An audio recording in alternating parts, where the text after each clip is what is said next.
Hello everybody and welcome to another FIA Manufacturers Exhibition Season 2019 Strategy Guide.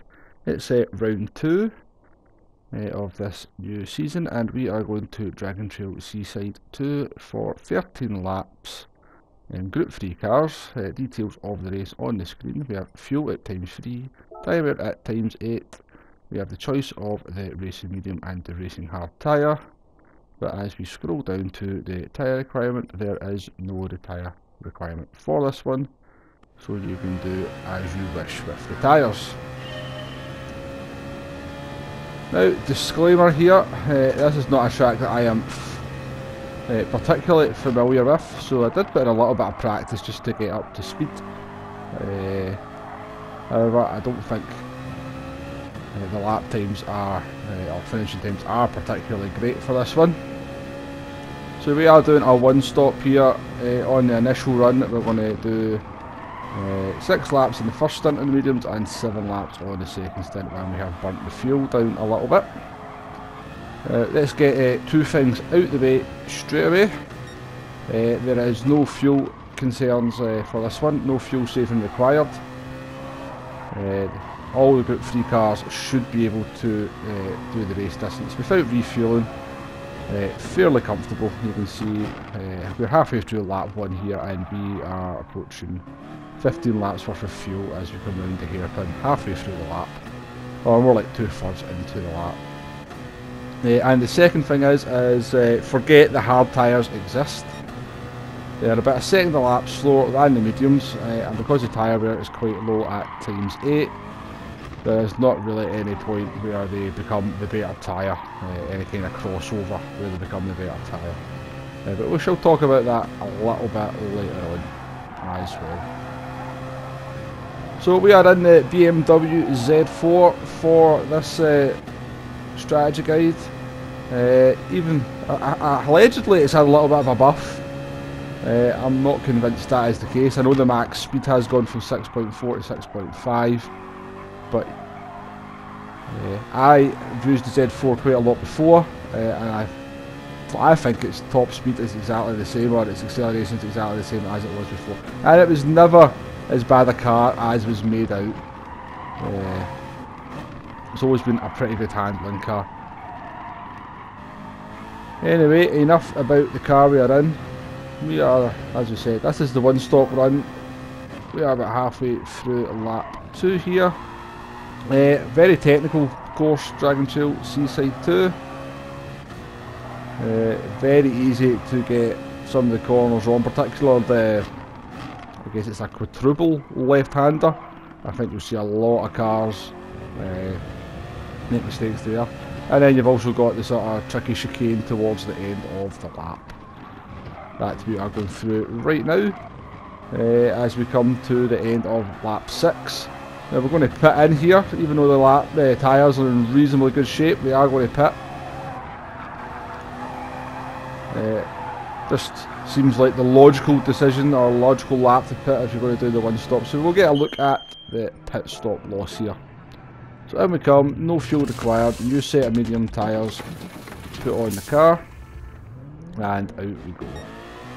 So that in lap there, a 39.2, if we base that off, say, a 133 sort of normal lap. So we're losing around about 6.5 seconds to a normal lap. When it's all said and done, the out lap a little bit slower. You'll lose between 7 and 8 seconds for a pit stop. So not a substantial loss.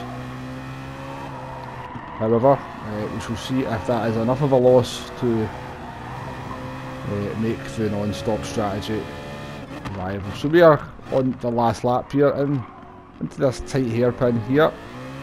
That hairpin a lot tighter than you think.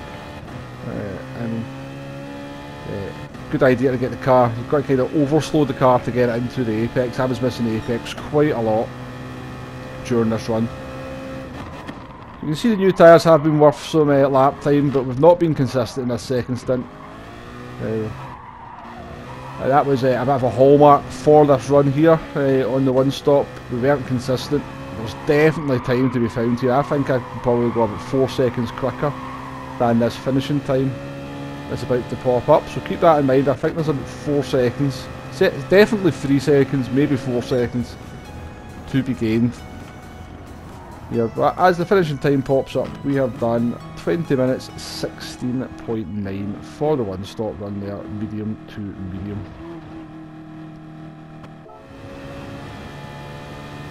So the next run we will look at here is the non-stop on the mediums. When I seen the settings, I immediately thought this would be the better strategy.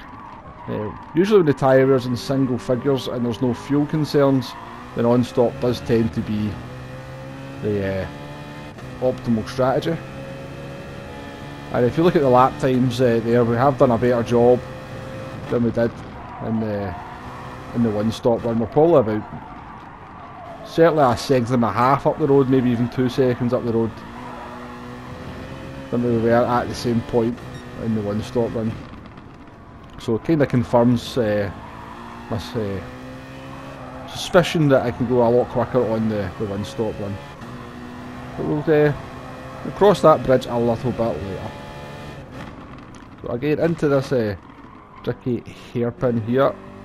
I was just going into first gear on the non-stop run, whereas I was just doing it in second gear the majority of the time on the one-stop run. Now we're doing a no-stopper here, so it is always a good idea to sort of bring in some tyre saving techniques. So try not to brake too hard into the corners, try to be as smooth as possible. All these little things will help save the tyres. If only by a few percent, you'll certainly reap the rewards towards the end of the race with any tyre saving that you can muster up during the early part.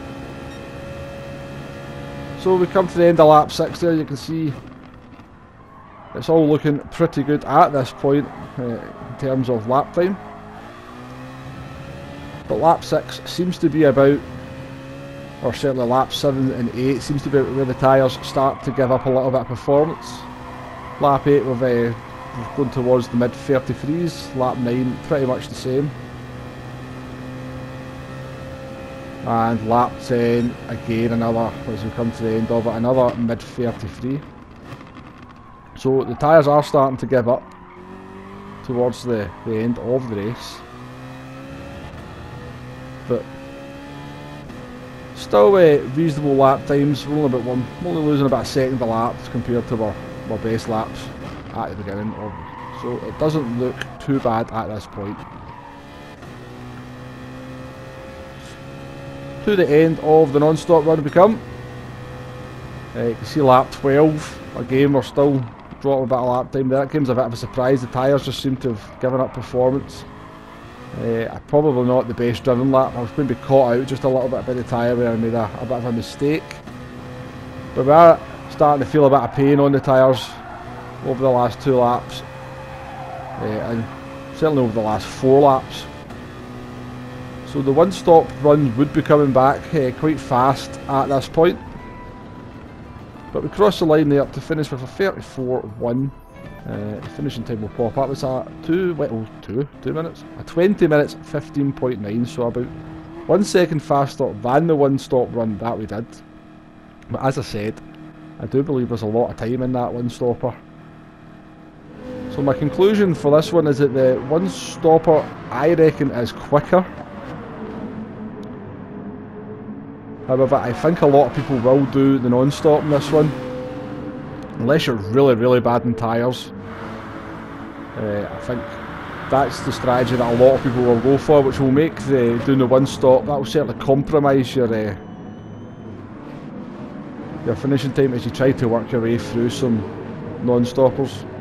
So it's a bit of a toss-up, this one. I'm not really sure what to recommend. I guess maybe put a couple of practice runs in and see how you can get the tyres to hold up. If you can make the tyres last, I think you want to be looking to do the no-stop run. Personally, I think that's what the majority of people will do. However, if you're Certainly, you can't make the tyres last we can. You can see that the one stop is a viable strategy, but you're certainly going to have to contend with a little bit of traffic for this one, if that is what you go for. Okay, a couple of little track tips here. First one is as you exit turn 2, do not get caught up on this curb, or you could have an embarrassing accident like that. Second little tip is for the hairpin that we're just approaching. This caught me out repeatedly. It's a lot tighter than you think, so you have to overslow the car a lot more than you think to get it into the apex. It certainly costs you a little bit of lap time if you keep going wide as I was there. Certainly on the one stop run, that's where I was losing some lap time in the early stages. Okay, that's my thoughts for round 2 of the Manufacturers Cup. Got this video out a little bit earlier than sometimes do, so hopefully a few more people will get some benefit from it. Okay, that's my thoughts for this round. Hope it's been useful. Good luck in your races, and thank you very much for watching, and I shall see you on the next one. Goodbye now.